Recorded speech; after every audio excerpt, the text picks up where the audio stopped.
Ang utang na loob ay dapat sinusupat lagi ng mga tao.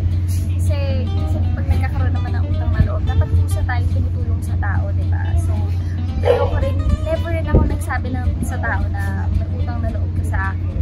It's more of like, it's natural for me to help people. Siyempre, pag tutulong ka ng tao, hindi mo naman kailangan i-expect, ibabalik din sa'yo. Para sa akin, ang utang na loob ay katumbas ng pagmamahal. Utang na loob, for me, siguro sa akin, sa totoong buhay ko, ito yung mga bagay na ginawa sa akin and in return, hindi ko makakalimutan.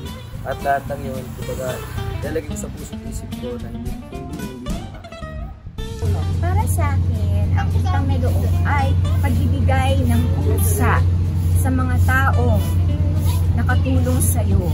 Hindi ito isang bagay na ipinili. Yun ay dapat mangyari sa puso.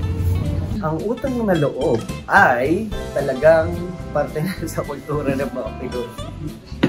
Hindi, well, ang utang na loob ay yung isang bagay na feeling ko, pag narinig ko kasi utang na loob, ang hirap, parang ang hirap ng paano ba, paano ko siya ibibigay, paano ko susuklian yung utang na loob.